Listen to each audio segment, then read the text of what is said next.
Hello and welcome to Discussability, a podcast focusing on community education and storytelling around disability. We are your hosts, Macdonald Metzger, and Christine Chilaka.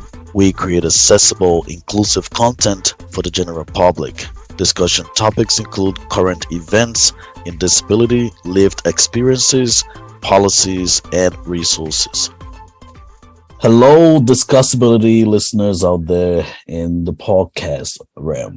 I'm Macdonald Metzger, your host, and today we have a special guest. Not a guest, but a guest. He's co-hosting with me today on the show.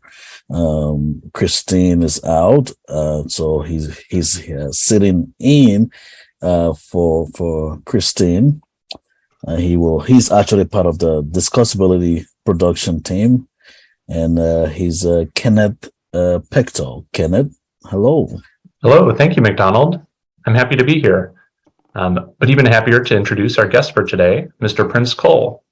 Prince is co-founder and vice president of the Disability Motivational Network, a nonprofit organization created to motivate, inspire, and educate youth and children with disabilities. Born in Liberia, West Africa, Prince knows firsthand the struggles that people with disabilities face in underdeveloped countries. He's dedicated to giving back to disabled communities throughout the world, especially third world countries. When he is not out making the world a more accessible and equitable place, he enjoys spending time with his wife and 3 daughters, as well as volunteering at his local church, The Open Door. Prince, thank you for joining us. Thank you. Well, to start things off here, Prince, can you tell us a little bit about yourself? I know Kenneth have said a little bit about you, but we want to hear from you. Tell us a little bit about yourself. Thank you, Kenneth.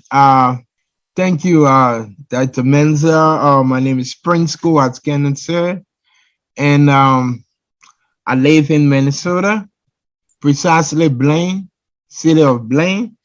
I attend the Church of the Open Door, and I'm an advocate and for persons living with disabilities. I'm a motivator for persons living with disabilities. My passion is to see kids and youth living with disabilities succeed in life, providing the resources, that will help them become independent in the future. So that's my passion. I have 3 daughters. I live with my wife, Agnes Cole, and we live in Blaine. So that's a short story of me right there. Mm-hmm. Thanks for sharing that, Prince. I also want to hear a little bit now about what inspired you and your wife to start a Disability Motivational Network. We want to hear a little bit about how you got started with that. Disability Motivational Network is a 501c3 nonprofit organization, that seeks to motivate, inspire children and youth with disability. How it all came about is that Agnes and I lived firsthand, disability in an underdeveloped country, in a poor country, Liberia, and living with disability in Liberia, growing up as a young man with disability in Liberia, it was one of the worst nightmares I've ever experienced. Meaning, it's like I feel like I was like an outcast. Mm-hmm. Because living with disability in Liberia, there were many people that pushed me away, because they didn't count me part of society. They didn't want to associate themselves with me. They didn't want to get me involved. They didn't get me involved because they felt that with my disability, I was useless. They felt that with my disability, there was nothing good can come from out of me. They felt that with my disability, I was left beyond, from everything life have to offer, that I will not succeed Even some of my friends that used to play with me, because of my disability, they push me away. Their parents, their aunties, stop them, from coming around me. Like my disability will grab them when they come around me or something like that. So, living firsthand with disability, it even came a time for a couple of years when I become homeless with my disability. I begged in the streets for years, for months, for weeks, and surviving in the street just to find food to eat with my disability. I'm talking about Liberia. In Liberia, I slept in unfinished buildings. I slept in old cars. I slept in unfinished schools. I had one goal on my mind that when I wake up in the morning, I would go in the street to beg for food, to beg for money, just to get something to eat. And then when the night comes, I try to struggle to look for a place to sleep. So for years, I lived like that. And coming to the United States and seeing the opportunities, seeing the visions that people with disability have, the education that people with disability have, going to school, going to college, and perceiving all these things, So my wife and I, sat and decide to open this organization that will help children back home, youth with disability back home, to go to school, to become somebody, to learn trade, to become somebody. We was founded 2016, and since 2016, we have over 200 children living with disabilities. A few have graduated from college. Right now, we have like 9 graduations coming up from the University of Liberia that we sponsor children with disability that will be graduating from college.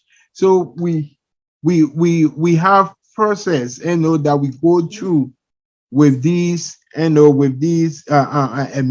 kids. Our main focus is to take these children from the street or from their poor parents and bring them on a mission in Liberia, where we provide food 3 times a day, where we provide free education. When you say a mission, I'm sure you also mean like a boarding home, like a boarding center. Yes, like a boarding center in Liberia. We bring them on the boarding center. Where do you find these children from? Where are they often located? How do you get them? Some of the kids we see them begging in the streets of Liberia, and some of the kids are dropped off at the boarding center gate, by their parents, by their guardians, and some of them other people reach us and explaining that, oh, I have a kid and I cannot take care of her no more or take care of him anymore. They have a disability and we don't know what to do. So we send our team and talk with them and get them on the boarding center, and then we start from there. Thank you very much. I think your organization, Disability Motivational Network, is doing really some life-changing work in Liberia, and I think it's actually inspiring to listen to you talk about it, and also just talk about the struggles that you, as a person with disability, experience in Liberia, and also coming to the United States and saying how things here look different, and how the people with disabilities have different realities here in the United States. There are strong laws, but also in practice, the supports are way, way better here in the United States for people with disabilities as compared to people with disabilities in other parts of the world, especially underdeveloped countries. Thanks for sharing that. Thank you. Yeah, thank you for sharing about your experience. Very inspiring. I suppose a question that I have is asking a little bit about any mentorship or advice and guidance that you've received along the way. Oftentimes when we find our passion or our dream job, there's someone that we turn to for some of this advice and guidance, at least in the beginning of a career. Who would you say has been your most important mentor along this process? That's a good question. Thank you, Kenneth. Few people have asked me this question concerning who choose to be a mentor, why reaching this far. Well, like I always say to people, my story has been my mentor. Where I came from have been my mentor. The struggles that I've been through have been my mentor. The sleepless night, they are going to bed on an empty stomach for weeks, for days, have been my mentor. So I would say the struggle that I go through, that I went through, have been my mentor. Definitely, yeah. It sounds like those the lived experiences that you have definitely shaped who you are and shaped a lot about what you've brought to this organization that you founded. Yeah. Along a similar note, could you tell us about a Disability Motivational Network participant that maybe one or two people that may have touched your heart in a particular way? And what about this person inspired you to change something about the organization? Yeah. Thanks for asking. Yeah. Friends. Friends in and that live in Minnesota. Especially my board members that work with the organization in Minnesota. They have played so many important roles in the organization and our lives.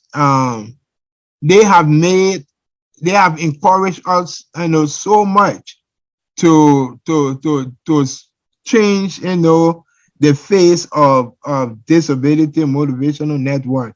So I would say most of our encouragement, comes from our board members. Prince, that if I heard that question right, and maybe Kenneth, you correct me, but how I heard it was mostly trying to inquire about one of your beneficiaries, one of the children, possibly from the Disability Motivational Network, that have touched your heart, really, and what about that person that really inspire you to maybe do business differently as an organization? Yeah. Thanks for the clarification, Menza. Yeah, there are two individual, two people that really touch my heart concerning this organization that made us do things different. One was God gave.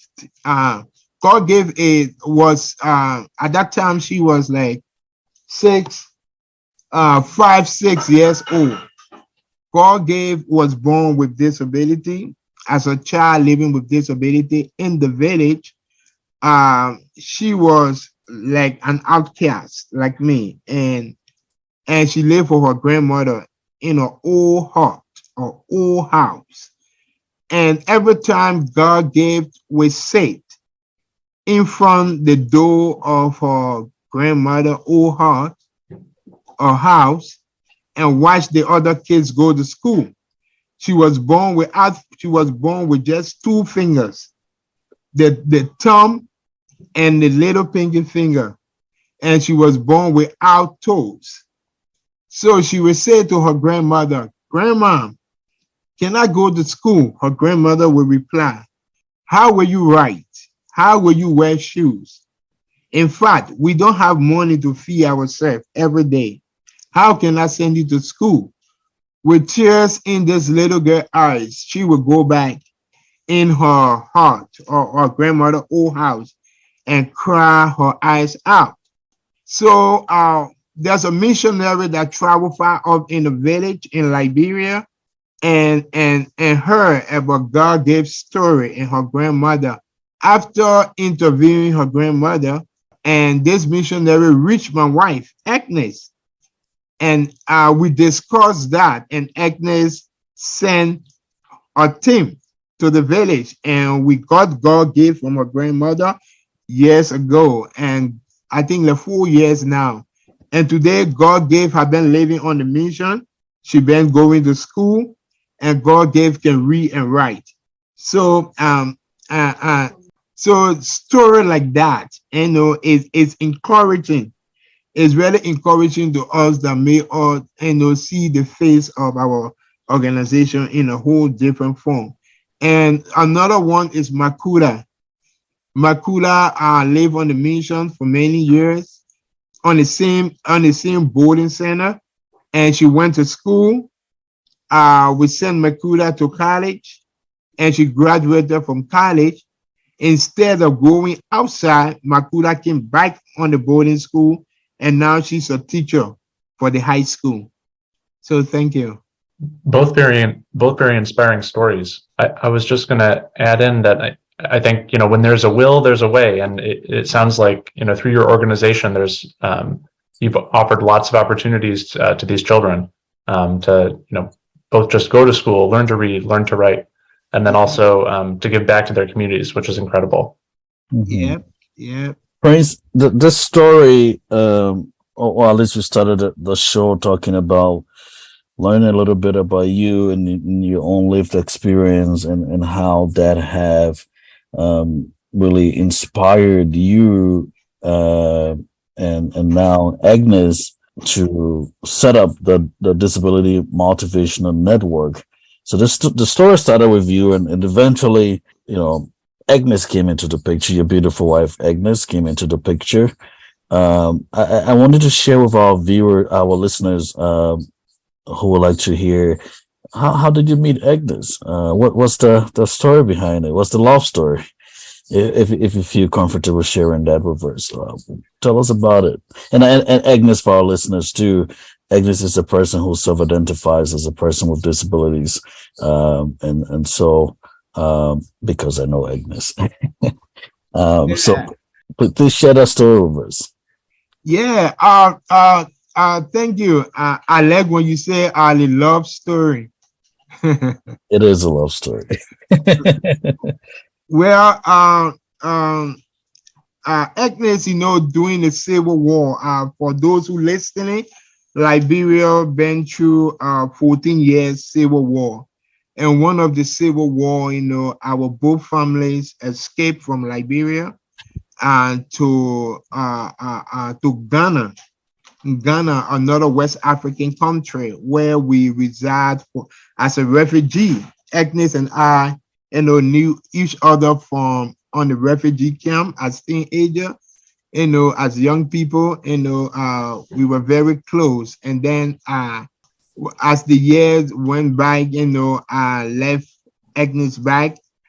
We were just friends, growing up, young people like, when we grow up, we're going to do this, we're going to do that, and we're going to do this. And then I came to, my dad sent for me, and I came to Minnesota, the US, the United States. And at that time, it was a social media platform called MySpace. I don't know if any of you remember MySpace. Oh yeah, I remember MySpace. Yeah, MySpace. And then we used to chat once in a while. For some reason, when MySpace went down, we just lost contact. We didn't hear from each other for like 2, 4, 5, 6, 7, 8, 9, over like 7 years, 7 to 8 years. We didn't hear from each other. And then I lost hope that I would never see. I was just doing my own thing in Minnesota, and I didn't hear from Agnes at all. So it was 2015. After all these years, I was working at Walmart, as greeter. And after work that Friday, I came home. I was living in Brooklyn Park, Pepper Creek apartment. If you know Pepper Creek apartment, I know Pepper Creek apartment on 69. Yep, in Brooklyn Park. And then when the city bus stopped on the street, I got down from the city bus. I was riding my wheelchair into the compound going towards my apartment. And then I heard my name, Prince. When I turned around, it was a little girl, 12 years old, 11, 12 years old, who I mentored through music at that time. Mm-hmm. And she like, hi, Uncle Prince. I like, hi, how you doing, Doris? She like, Uncle Prince, you need to come say hi to my auntie. She just came for visit. She came from out of the country. Oh no. I like, okay, I'm tired, I'm hungry. She like, please. So I like, okay, let's go so I can say hi to your auntie. If that would make you happy. She said, yes, that will make me happy. So we went to the next building by my apartment building. So when we went there, her mom was in the kitchen. I spoke to her mom. And I like, where's your auntie? She like, my auntie is in the living room. And then we went into the living room. I said, hi, auntie. She like, hi, how you doing? I'm like, okay. She like, so I like, okay, can I go now? And then the moment I turn around to go, her auntie like, excuse me. I turn around and she like, are you Prince? I like, No I way. like, I like, what? How you know my name? I didn't even mention. I just say hi. She like, you Prince? I like, yep, I'm Prince. She like, you remember me? I like, no, I can't. Then she stood up. When she stood up, she had her kerchief in her hand. She like, you remember me now? I like, she like, it's me, Agnes. I like, what? She like, yeah, it's me, Agnes. And both of us scream. And I like, hey, you're not leaving me this time. And we got married in 3 months. You're joking. Yeah, we got Whoa. married immediately in 3 months. So that's the story. That is an amazing story. You can actually put that into, make that out of a movie or a book. That's an inspiring story. Yeah. Whew, I can just imagine what was running through both of your minds at that moment. Like I've been disconnected, been into two different continents, and all of a sudden you are in this living room, and next to you is Agnes standing. You're meeting Agnes again, and then getting married after 3 months. Yep. It was just a lot of screening, a lot of happiness, a lot of joy. And so after that, you guys got to live together, and tell us, how did that lead to the Disability Motivational Network? Well, we was living together after marriage, and then Agnes was doing her masters and in St. Mary's University in Mhm. Minneapolis. And one Friday in 2016, I think in the month of May or June, if not mistaken, 2016, I was in the kitchen trying to fix sandwich. I can still remember that day like yesterday. And it was snowing that particular day. There was a snowstorm, a heavy snowstorm, that it was a warning on the TV, on phones, that nobody should go outside, if you're not looking for anything important. So we were indoor and we had cable. So TV was off and Agnes was doing her assignment and I was in the kitchen, but the phone kept on ringing. Agnes' cell phone kept on ringing. So I like, Agnes, when you answer your phone? And when Agnes, she like, I'm studying for my test. I like, just answer. When Agnes answer, she put the phone on speaker that I could hear the other person from the other side. It was a call from Liberia. Mhm. It was another guy called Victor with disability that grew up with Agnes Mhm. on a boarding school for children with disability. Mhm. And Agnes said, who's this? And he's like, it's me, Victor. She's like, who, Victor? After the introduction, both of them were so excited and both of them was filled with joy until they started crying, sharing tears, sharing the old days. And Victor like, Agnes, I've been looking for your number for months and your mom just gave me your number.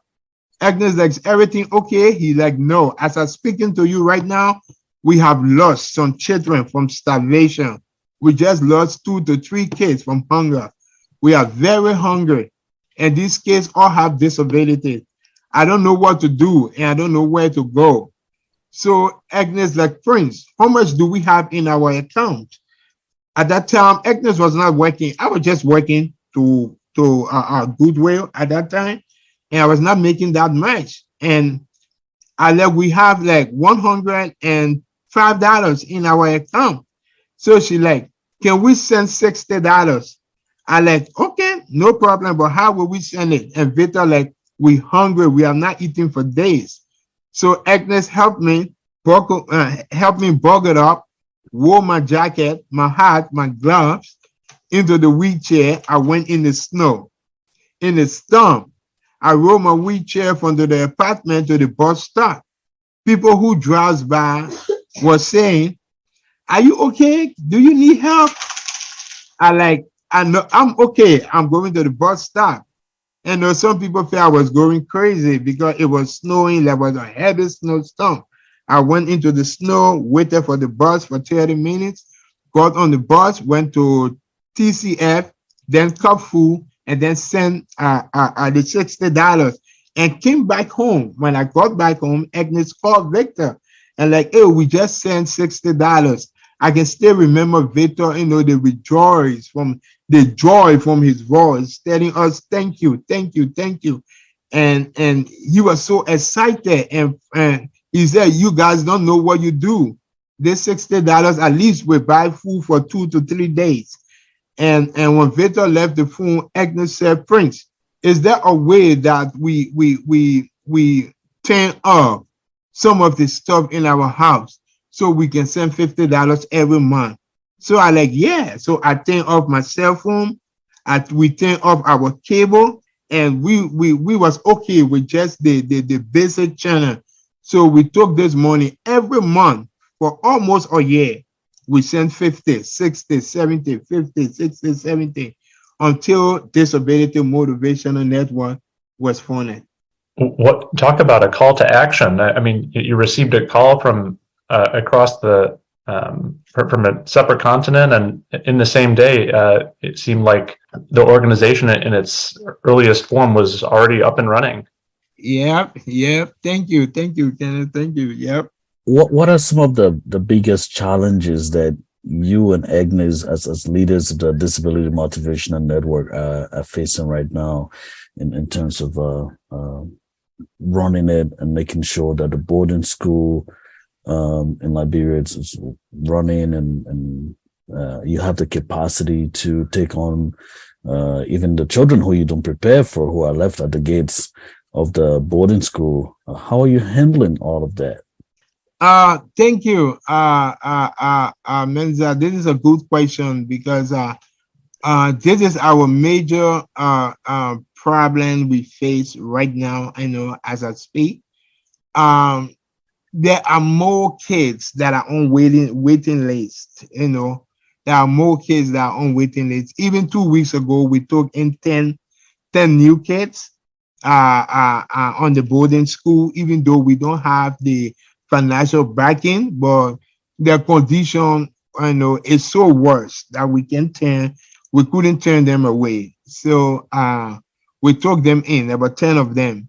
However, it's finance. Our main, purpose right now is finance. So, and the way we can do that is by asking for exposure. We really need exposure. Since we were founded 2016 and launched 2017, we are not getting the exposure that we really need. To share our story and where we have come from. So one of our main issue or problem right now is getting the exposure that we will need so people can hear more about the organization, more about our story, and what we're doing. How can people reach you?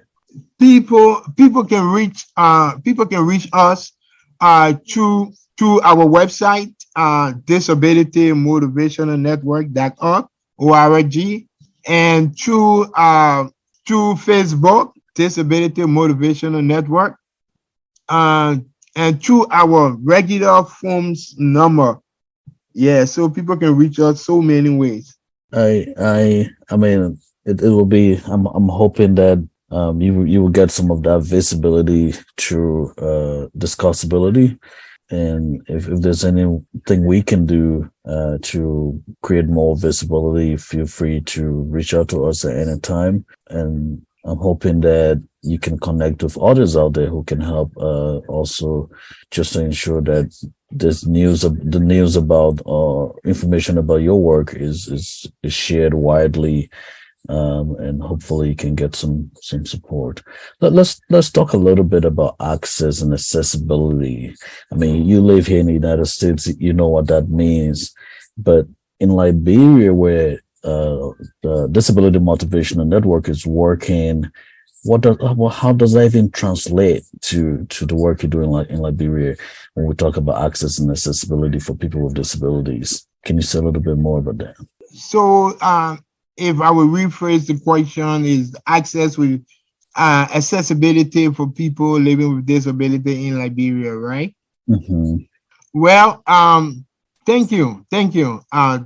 That's a good question, and we're gonna be discussing that question tomorrow also on Facebook Live. That will be our main focus: accessibility, in Liberia. Since I came to the US 2002. Mm-hmm. The first time I went to visit Liberia was 2020. That was the only time I went to Liberia. 2020. I believe in July. And my experience with accessibility was worst. It was not good at all. There is no accessibility in Liberia for persons living with disabilities, especially people that are in the world uses wheelchair and crutches and other mobility for person living with disabilities. The wheelchair that I took in Liberia, I have to buy wheelchair 2 times in Liberia. 2 times. I bought wheelchair in the period of 3 months stay in Liberia. I bought wheelchair 2 to 3 times because there is no good roads for wheelchairs, no ramp. Every building I went to in Liberia, I have to live outside of that building, even government building, because there is no accessibility, no wheelchair ramp to enter any building. Even the hotels I was in, there is no accessibility. They have to lift my wheelchair up every day from one place to another place. Hotel bathrooms are not accessible. So the accessibility in Liberia is like a 0% right now. Mm-hmm. And what is your organization doing to change some of that? And I know you're trying to get some support, but in your own capacity or in your current capacity, what are you doing to help change some of that? Yeah. So thank you again, Menza. So what are we doing right now to change over that is to push more advocacy in those areas of accessibility. So right now we are putting more advocacy. We are getting connected. We are getting more connected with other advocacy in Liberia right now. We are getting more connected to schools in Liberia right now to see if children with disability need ramp. So one of our main focus is to target elementary, junior, and high school, and know how many children with disability attending these schools, and try to at least put a ramp where children with crutches will be able to go easy in their building.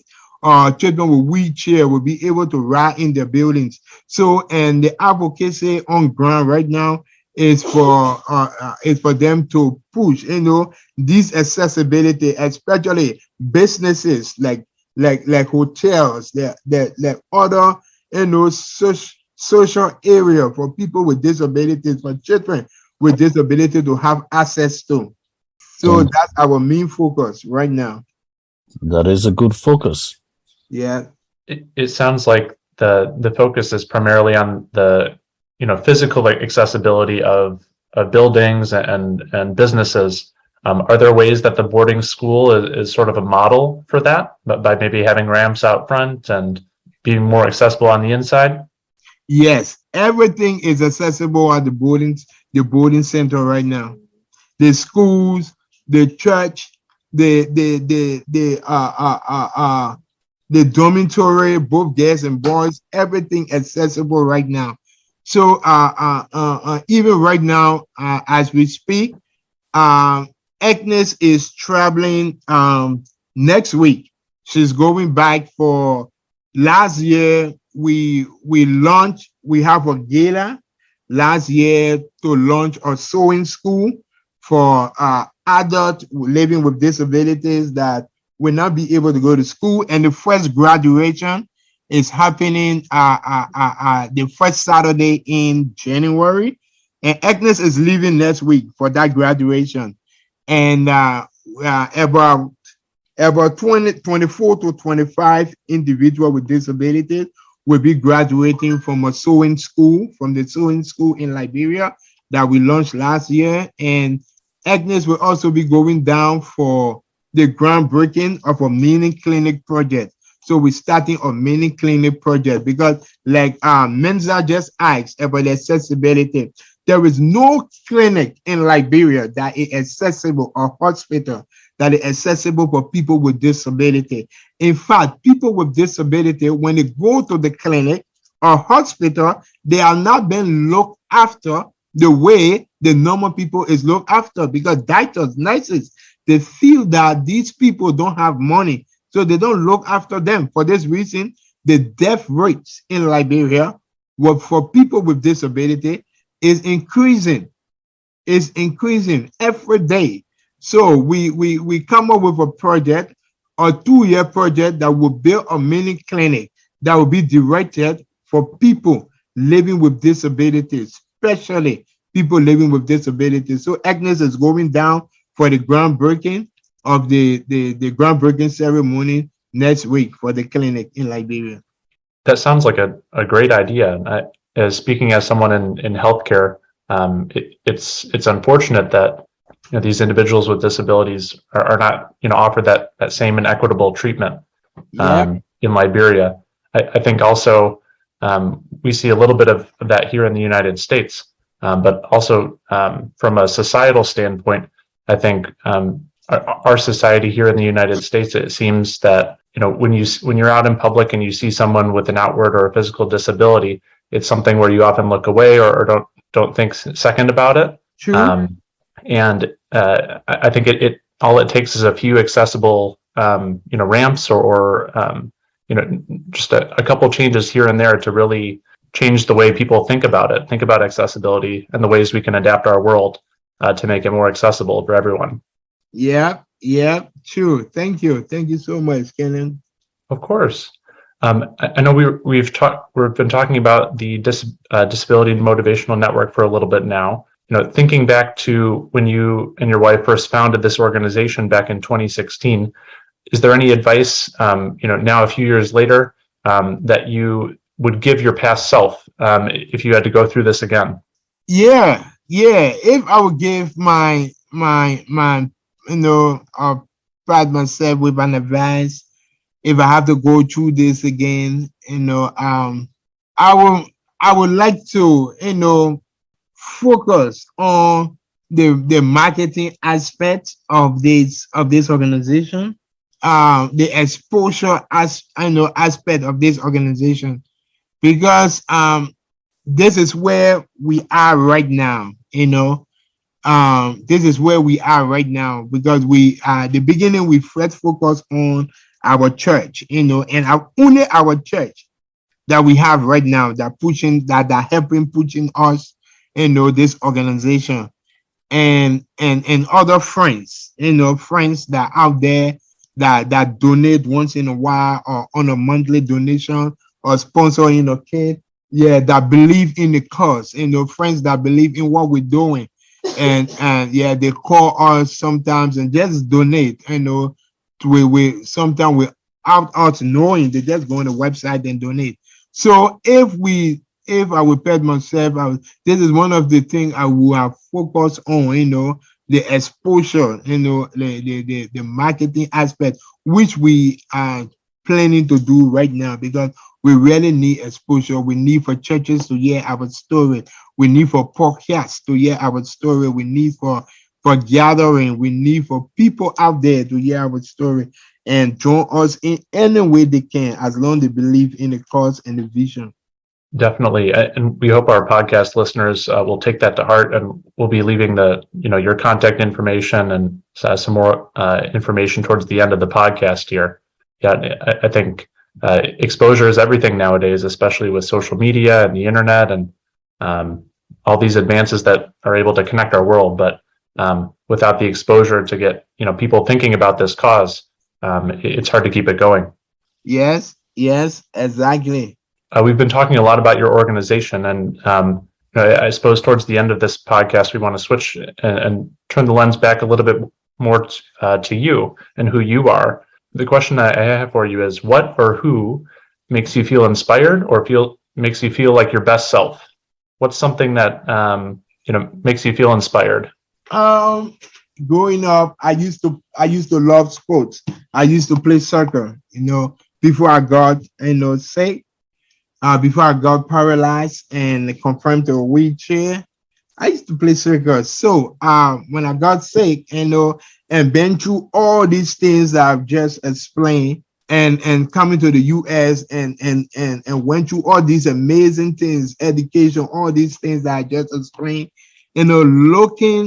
looking back from where I came from, I would say seeing the smiles on these kids' faces, seeing the smiles on these kids' faces when they're eating 3 times a day.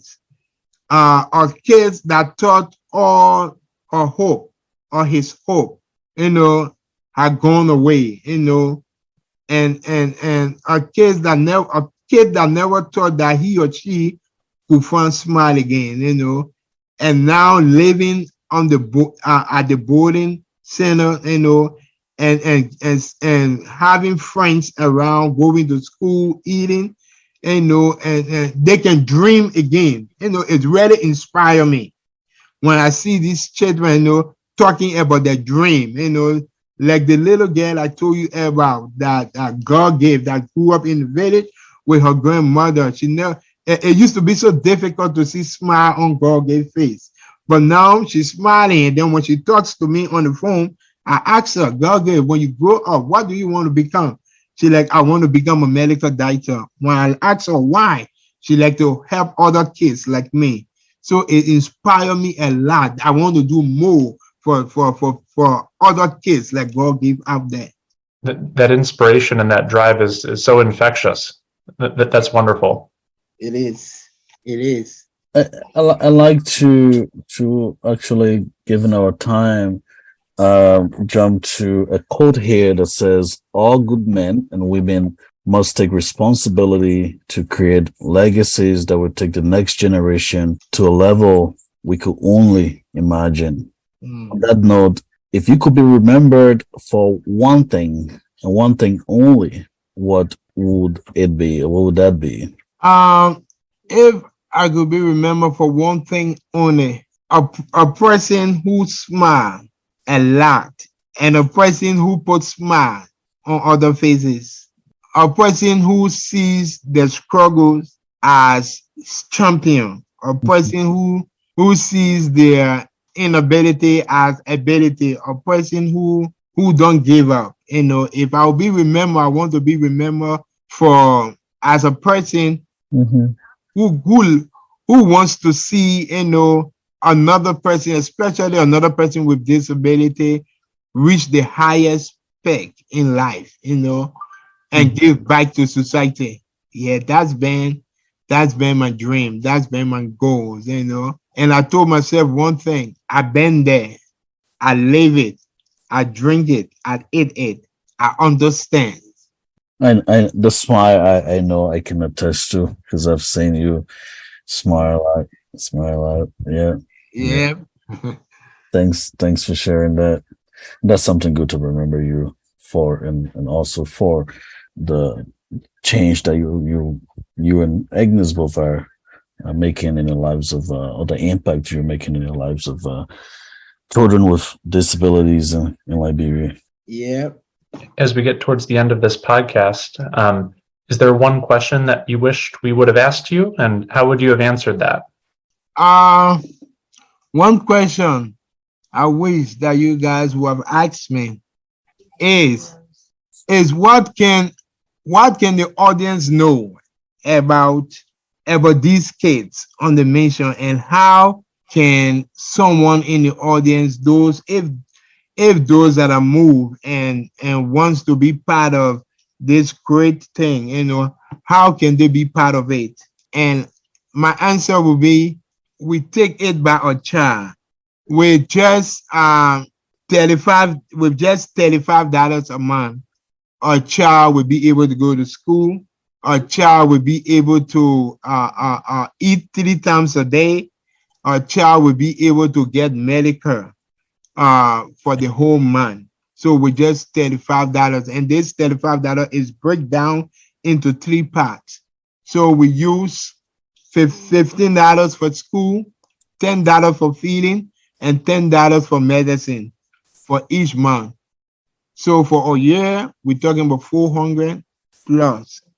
So if something touches your heart, for those who listening, and you want to be part of this great thing, this great opportunity to give an outcast disabled child an opportunity to live again. That's what I always say, to live again, to give them hope, to give them dream. You can visit our Facebook, our website, and go through it and read and hear some stories and see how, things have been done. Thank you. And just for our listeners, so we can repeat some of the contact information towards the end, the website to go to is disabilitymotivationalnetwork.org. Prince's contact information is on there, as well as more information, all those stories that he just mentioned. Well, there you have it, listeners. Mr. Prince Cole, thank you for joining us, and for all of you out there in the discussability world, we want to thank you for staying with us, for listening to this podcast, and for giving us your time. This has been an episode of Discussability, and until next time, be safe. Thank you. Bye-bye. Thank you. Thank you to our guest for this show. We will be back with another episode next month. But in the meantime, we want to know, what would you like to discuss this season? Write to us at the email address discussability@gmail.com. That's DISCUSSABILITY@gmail.com, or leave us a voicemail at 701-888-9224. Again, that's 701-888-9224. This has been an episode of Discussability, the podcast that gets you in the know about all things disability. You can also find us on Twitter at Discussability and on YouTube. Discussability is produced by Christine Chilaka, Gregory Friedberg, Kenneth Pechtl, and Macdonald Metzger. You can find Discussability on iTunes, Google, Spotify, and wherever podcasts are made available. Music is Around the Bend by Evan Schaefer, used with permission. Thank you for joining us.